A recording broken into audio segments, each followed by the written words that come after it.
नमस्कार, स्वागत है आपका मेरे चैनल मन की दृष्टि में। तो आज के वीडियो में आप सुनेंगे पाप मोचनी एकादशी व्रत की कथा। पाप मोचनी एकादशी का व्रत चैत्र मास के कृष्ण पक्ष की एकादशी के दिन रखा जाता है। तो आइए हम सुनते हैं पाप मोचनी एकादशी व्रत की कथा। तो बोलिए भगवान श्री कृष्ण की जय।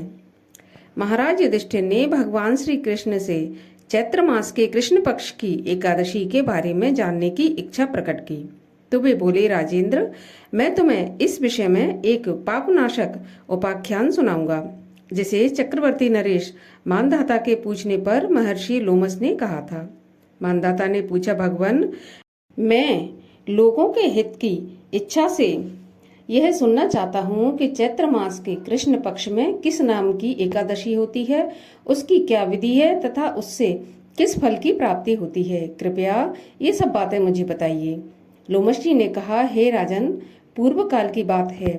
अप्सराओं से सेवित चैत्र रथ नामक वन में, जहाँ गंधर्वों की कन्याएं अपने किंकरों के साथ बाजे बजाती हुई विहार करती हैं, मंजुघोषा नामक अप्सरा मुनिवर मेधावी को मोहित करने के लिए गई। वे महर्षि चतरथ वन में रहकर ब्रह्मचर्य का पालन करते थे। मंजुघोषा मुनि के भय से आश्रम से एक कोस दूर ठहर गई और सुंदर ढंग से बीड़ा बजाते हुई मधुर गीत गाने लगी। मुनि श्रेष्ठ मेधावी घूमते हुए उधर जा निकले और उस सुंदर अप्सरा को इस प्रकार गान करते देख बरबस ही मोह के वशीभूत हो गए। मुनि की ऐसी अवस्था देख मंजुघोषा उनके समीप आई और बीड़ा नीचे रखकर उनका आलिंगन करने लगी। मेधावी भी उसके साथ रमण करने लगे। रात और दिन का भी उन्हें भान न रहा। इस प्रकार उन्हें बहुत दिन व्यतीत हो गए। मंजुघोषा देवलोक में जाने को तैयार हुई। जाते समय उसने मुनि श्रेष्ठ मेधावी से कहा, ब्राह्मण, अब मुझे अपने देश जाने की आज्ञा दीजिए। मेधावी बोले, देवी, जब तक सवेरे की संध्या न हो जाए तब तक मेरे ही पास ठहरो। अप्सरा ने कहा, हे विप्रवर, अब तक न जाने कितनी ही संध्याएं चली गईं, मुझ पर कृपा करके बीते हुए समय का विचार तो कीजिए।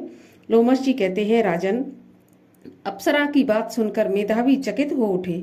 उस समय उन्होंने बीते हुए समय का हिसाब लगाया तो मालूम हुआ कि उसके साथ रहते हुए उन्हें 57 वर्ष हो गए। उसे अपनी तपस्या का विनाश करने वाली जानकर मुनि को उस पर बड़ा क्रोध आया।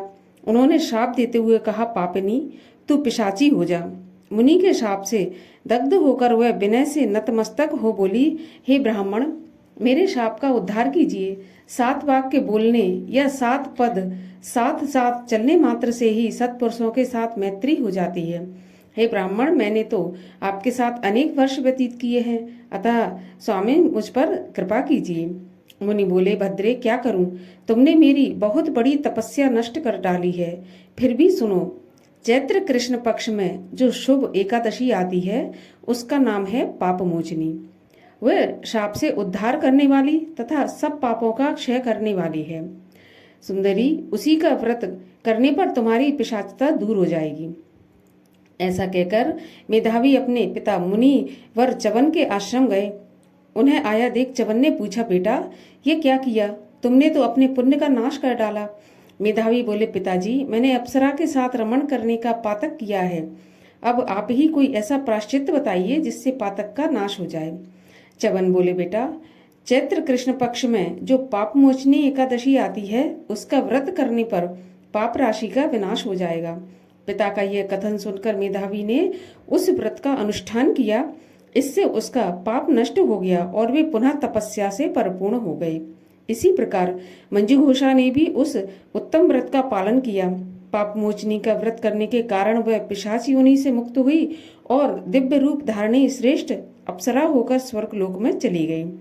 भगवान श्री कृष्ण कहते हैं, राजन, जो श्रेष्ठ मनुष्य पाप मोचनी एकादशी का व्रत करते हैं उनके सारे पाप नष्ट हो जाते हैं।